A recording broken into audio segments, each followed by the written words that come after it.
What up, y'all? It's your boy KAIZEN, and I am going to be presenting to you the Transcendence versions of each Hollow Dimensions boss.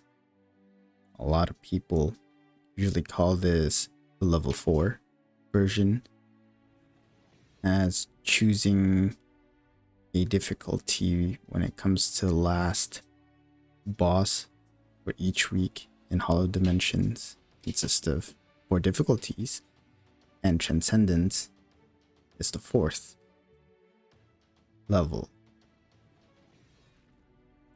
I'm going to go through all 5 bosses, but before I do that, just a few things that differ from the regular version of each boss, meaning levels 1 through 3, and the Transcendence version, which is level 4. So here is what I was talking about. There's 4 levels. We're at the final boss for each week, Transcendence being the last one. And in all Transcendence bosses, you have 2 additional features. First up, you have an increased damage. This is your Transcendence damage boost. Do note that every time you get hit, it will decrease, and over time you can replenish the gauge to get the maximum benefit. The Transcendence levels also have the Awakening advancement. Each Transcendent boss roughly has 5 minutes before this fills up, meaning you have about 5 minutes to defeat the Transcendence boss. And on top of that, you also have the loss feature, where if the room starts glitching out and you take damage, then your HP and MP thresholds lessen. So what we're gonna do is we're actually gonna skip to the 3rd phase. For Karon, he has 3 phases, the first 2 being the regular ones, the 3rd phase being the Transcended version of it. This is a lot better in a party, but what you want to do is, as soon as you reach the 3rd phase and are able to start moving again, he's going to start collecting these stray souls from the bottom of the screen. Like I mentioned, it's a lot better in a party, but it's still doable in solo mode. Your goal is to stand in front of Karon and body block these souls. The more souls he collects, the more HP he'll be able to regain. If you're able to block enough souls, you can actually start the battle with Karon having less HP than usual. As you can see, I didn't do that much of a good job in blocking souls, and he ended up restoring his HP to full. Now with Karon, he now has these spectral green slashes. They vary from this huge flash that will disappear and then form other slashes outside of it. Trick there is to wait out the big slash, and then as soon as it disappears, it's going to create that space where the slash used to be. Just go ahead and stand there.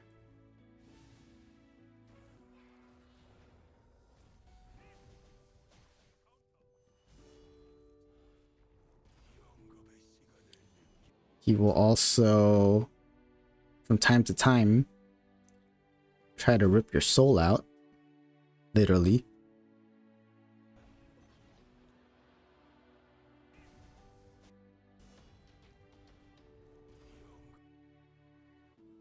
This is similar to the clone system at the Lady of Light, where if your clone gets hit, so do you.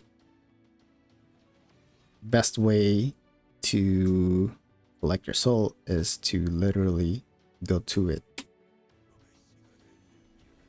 and you absorb it back. See these slashes that were about to hit your soul? If they get hit, you will take damage. Big slash, disappears, you have a space. Big slash, so on and so forth. There's a bug right now with the Transcendence version of Karon where there is a homing beacon on you. It's going to be the circle. And usually that's to signify that a pool of mist is going to drop at your location. You can keep an eye out on your location, and before the circle fills up, try to move it to the perimeter of the room so it doesn't bother you or your teammates.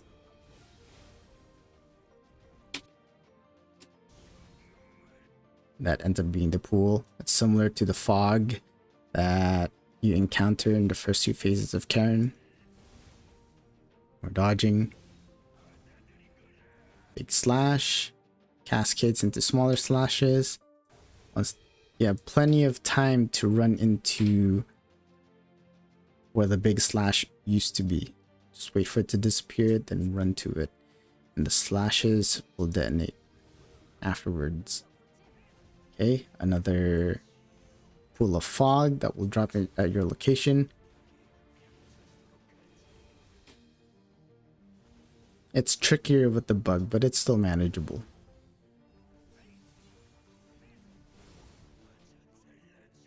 Transcendent being begins to awaken.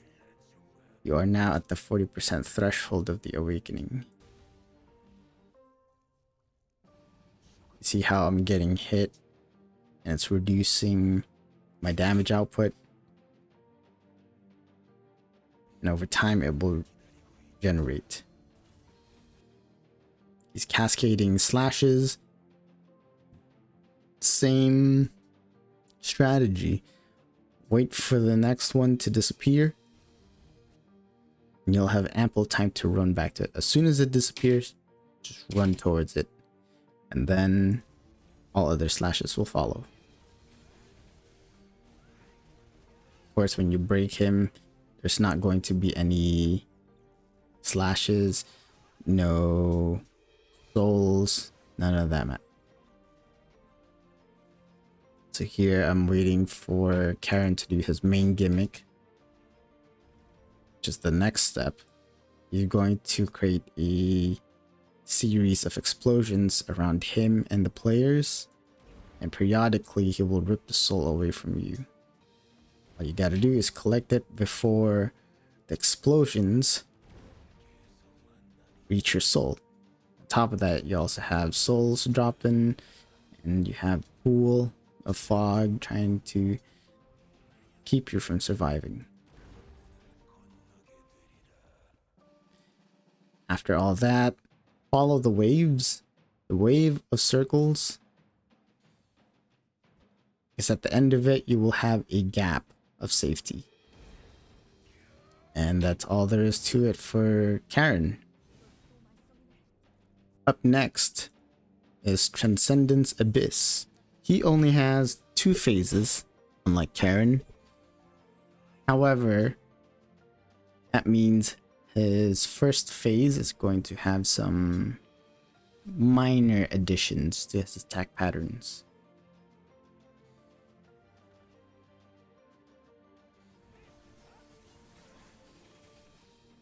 Yeah, this is one of his Transcendence patterns. He's going to attack and mark the area with purple flames. And after the 3rd bounce, he'll detonate those dark flames. We got 1, 2, 3. My apologies, that's 4 bounces. So when he says, "You will know the depths of my being," he will mark 4 areas, drop on them, create these gaps, and then finally erupt and create a series of explosions.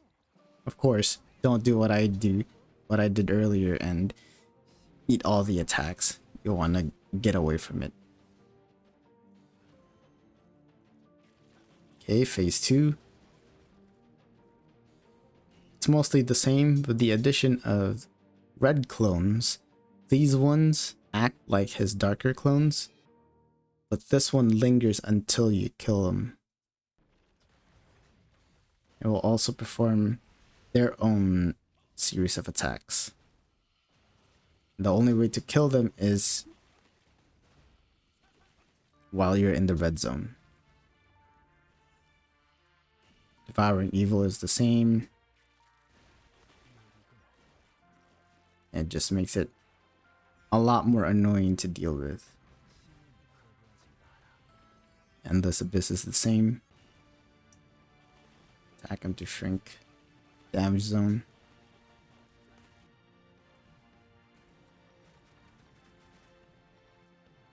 Now you have his clone doing other attacks just to keep you from reaching him. Descent is also the same.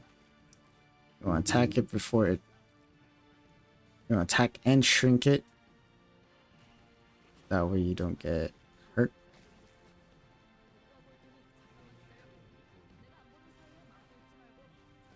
And for the most part, it's the same.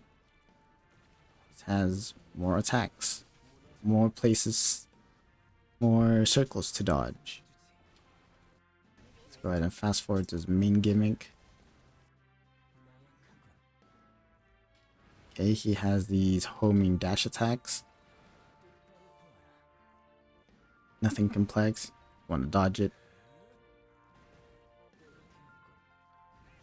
You got Abyssal Onslaught. And then after that, you have Overwhelming Will, just his groggy phase. Afterwards, he will drown in the Abyss, which is his main gimmick. The goal here is to deplete Black Orb's HP. How do you do that? Well, you'll find that when you attack him, he will drop orbs. Smaller orbs.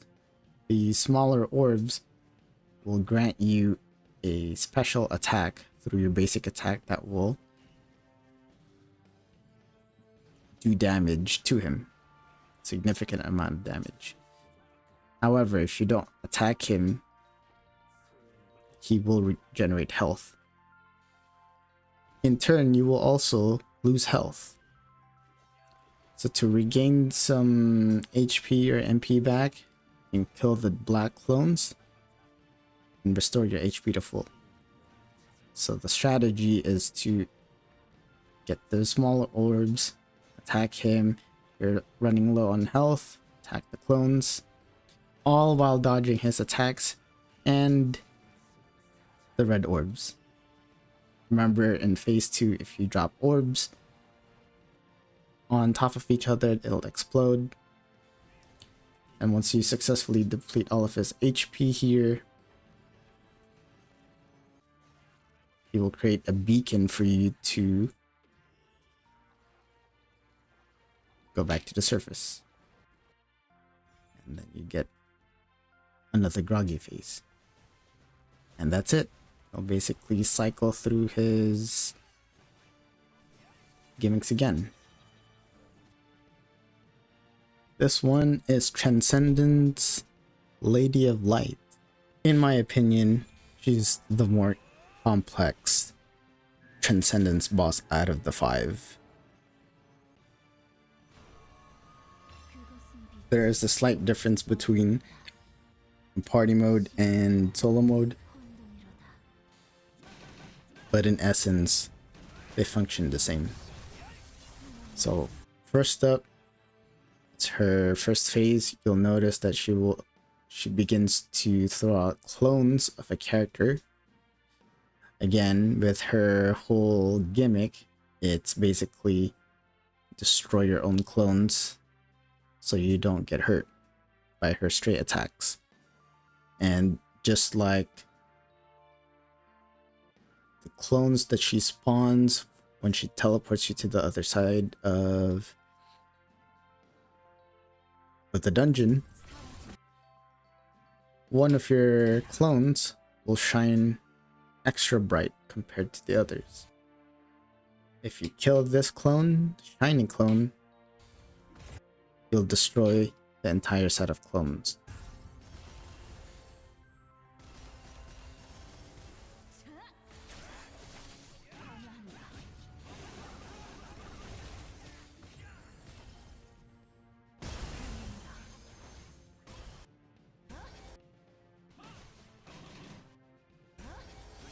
Okay, that's what happened.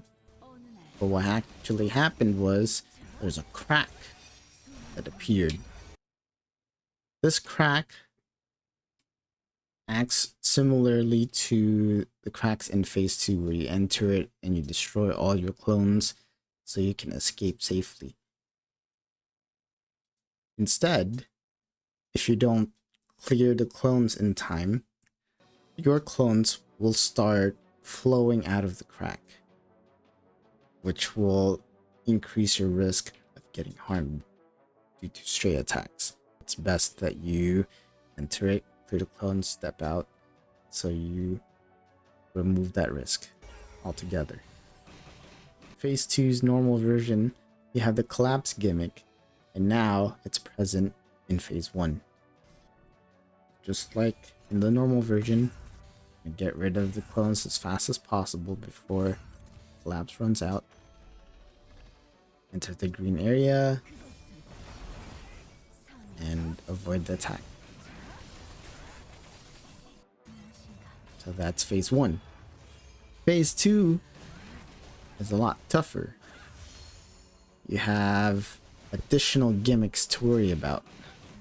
Okay, world line interference. This gimmick causes the Lady of Light to home in beams. However, she will only home in at the direction your character is facing. The goal here is to create a safe space for yourself and your party mates in a way that you won't be harmed by these attacks. Another way for you to think of this is you're trying to push away her attacks to the outer areas of the room. I didn't do a good job here because I was too busy doing damage. In a party setting, you will have a party members encased in this orb. Players who are free from the orb should try to break them free so they can avoid the incoming damage. So you can see the attacks are cascading from different directions. Those are what the lines are for. Here's another set of attacks. So you can see I faced this way, and now the attacks are cascading to the left. Didn't do a good job here, but at that second part, the attacks will now cascade to the right. So the goal is for you to move all the way to the right so you create a vacant safe zone for you and your party mates. Third attack, attacks will cascade upward.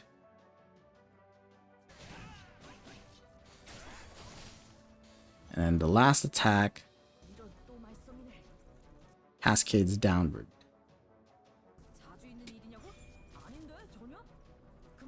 First comes the left side, and then the right, and then up, and then down. Can you recognize?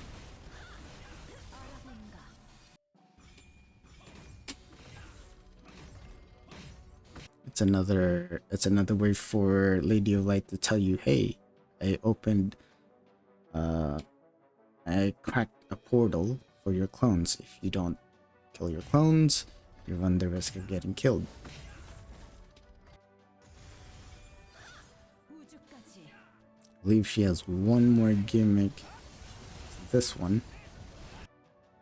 So she will shrink an area This is the safe zone, and anything outside of that will run explosions. Periodically, she will create a pie, a slice of pie, where the rest of the pie will be damaged. It's basically your goal to stay in the safe zone. She will do this a few more times before unleashing a huge attack.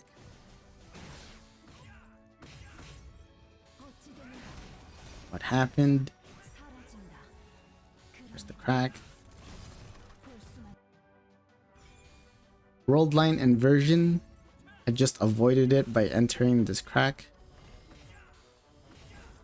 I wonder if I can show it. Nope. So world line inversion, it's basically her creating clones of you or your party mates, and they will form circles around her, and as the circles expand and attack your clones, attempt to attack your clones, your goal of course is to destroy those clones before you get hurt.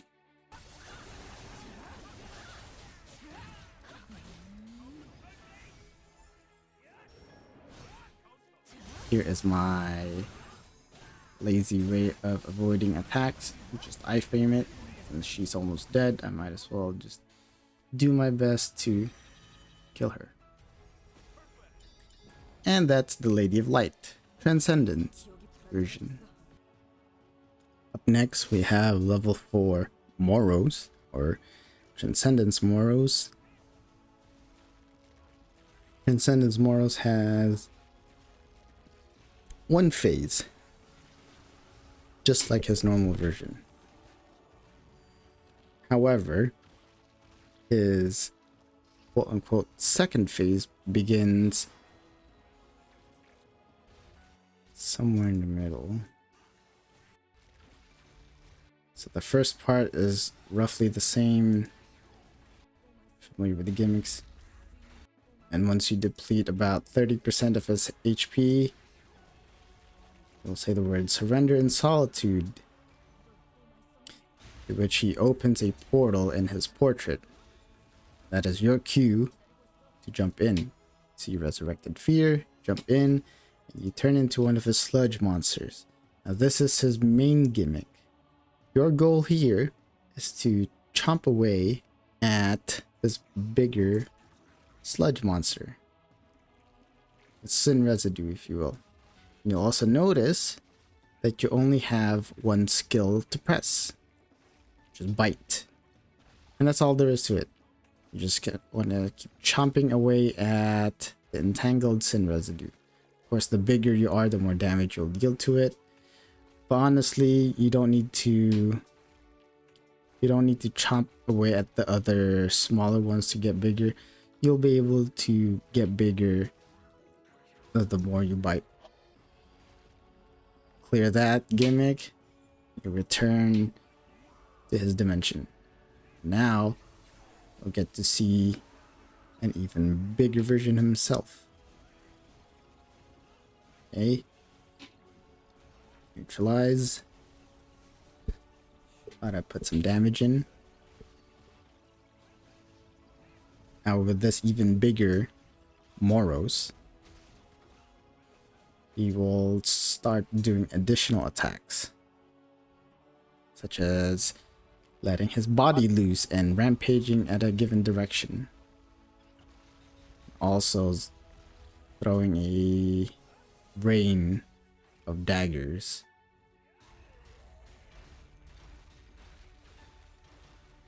It's tough to dodge these when you don't have a game plan. But one way to dodge it is to run towards the boss and hide behind him, because he's going to dash in front. His funeral attack, you'll notice that it fires 3 times in a row, with each funeral getting faster than the last. Of course, you wanna do your best to jump over it.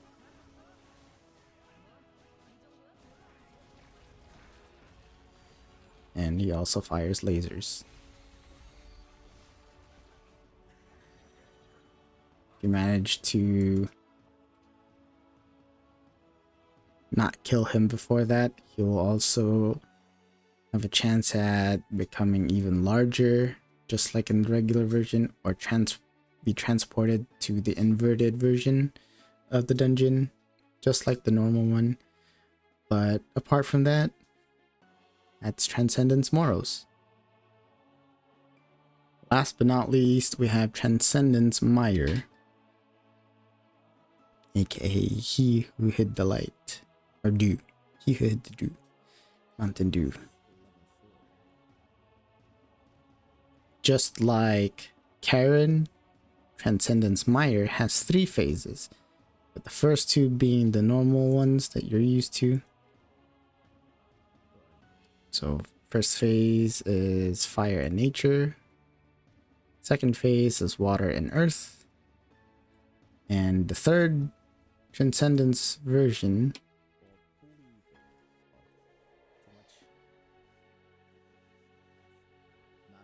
is metal.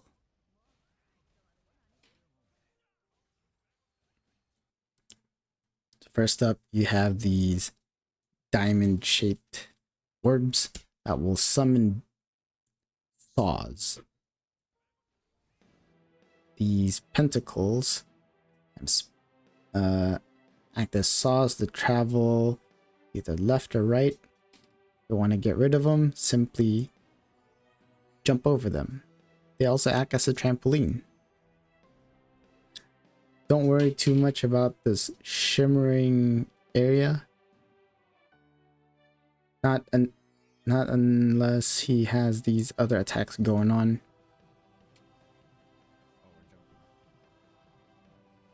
On occasion, he will summon a giant saw. These take a couple of jumps before it disappears.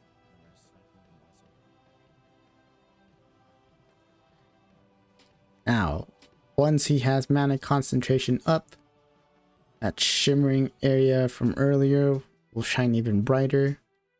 All you gotta do is hug the boss to avoid the attack. Just like that.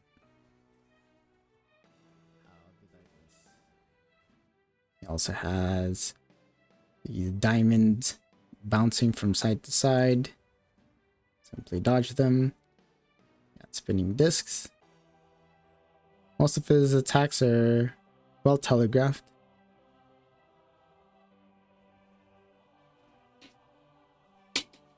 Very simple to avoid. Remember, the boundaries still act as portals. You can make use of that whenever you're trying to dodge these attacks.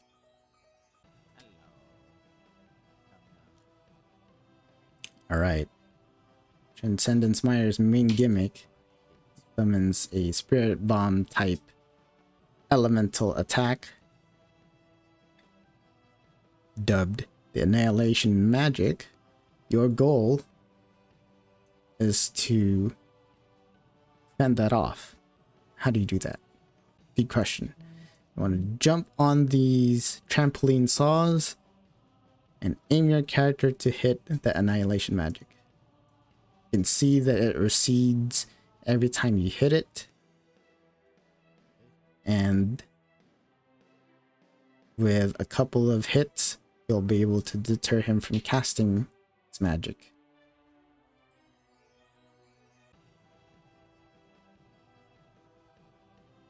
Ooh.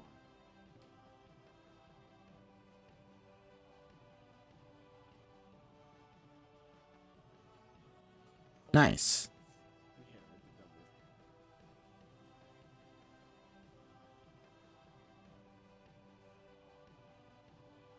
And that's basically it.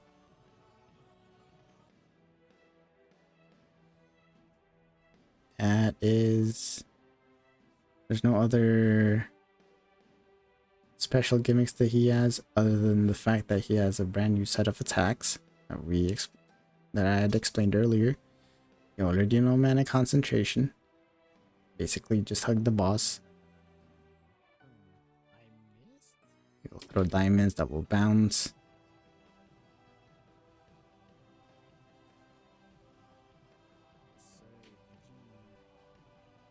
And that's it.